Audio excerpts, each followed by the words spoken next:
Aujourd'hui, le 17 novembre 2025. Première lecture.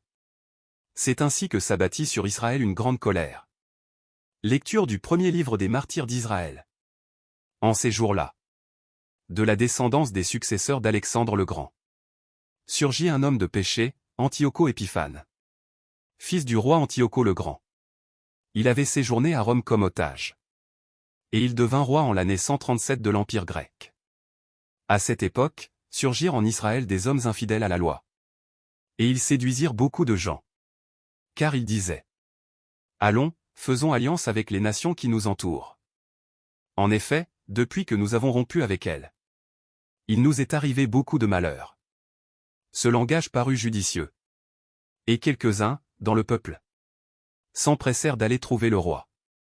Celui-ci leur permit d'adopter les usages des nations. Ils construisirent un gymnase à Jérusalem, selon la coutume des nations. Ils effacèrent les traces de leur circoncision, renièrent l'alliance sainte, s'associèrent aux gens des nations, et se vendirent pour faire le mal. Le roi Antioco prescrivit à tous les habitants de son royaume de ne faire désormais qu'un seul peuple, et d'abandonner leurs coutumes particulières. Toutes les nations païennes se conformèrent à cet ordre. En Israël, beaucoup suivirent volontiers la religion du roi, offrirent des sacrifices aux idoles, et profanèrent le sabbat.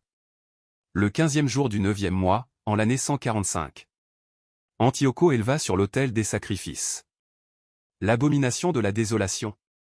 Et, dans les villes de Juda autour de Jérusalem, ses partisans élevèrent des autels païens. Ils brûlèrent de l'encens aux portes des maisons et sur les places tous les livres de la loi qu'ils découvraient. Ils les jetaient au feu après les avoir lacérés. Si l'on découvrait chez quelqu'un un livre de l'Alliance, si quelqu'un se conformait à la loi, le décret du roi le faisait mettre à mort. Cependant, beaucoup en Israël résistèrent et eurent le courage de ne manger aucun aliment impur. Ils acceptèrent de mourir pour ne pas être souillés par ce qu'ils mangeaient et pour ne pas profaner l'alliance sainte. Et de fait, ils moururent. C'est ainsi que s'abattit sur Israël une grande colère. Parole du Seigneur. Nous rendons grâce à Dieu. Psaume. Fais-moi vivre, Seigneur, que je garde ta loi. Face aux impies, la fureur me prend, car ils abandonnent ta loi. Les pièges de l'impie m'environnent. Je n'oublie pas ta loi. Rachète-moi de l'oppression des hommes, que j'observe tes préceptes. Ceux qui poursuivent le mal s'approchent. Ils s'éloignent de ta loi. Le salut s'éloigne des impies, qui ne cherchent pas tes commandements. J'ai vu les renégats, ils me répugnent, car ils ignorent ta promesse. Évangile. Que veux-tu que je fasse pour toi? Seigneur, que je retrouve la vue. Alléluia. Alléluia. Moi, je suis la lumière du monde, dit le Seigneur. Celui qui me suit aura la lumière de la vie. Alléluia. Évangile de Jésus-Christ selon saint Luc.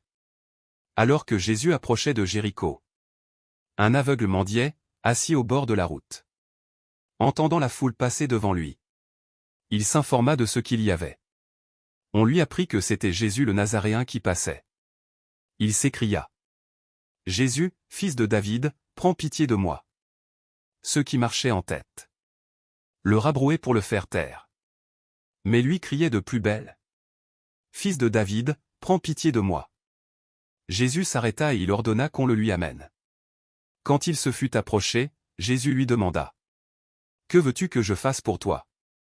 Il répondit: Seigneur, que je retrouve la vue. Et Jésus lui dit: Retrouve la vue. Ta foi t'a sauvé. À l'instant même, il retrouva la vue. Et il suivait Jésus en rendant gloire à Dieu. Et tout le peuple, voyant cela, adressa une louange à Dieu. Acclamons la parole de Dieu. Louange à toi Seigneur Jésus.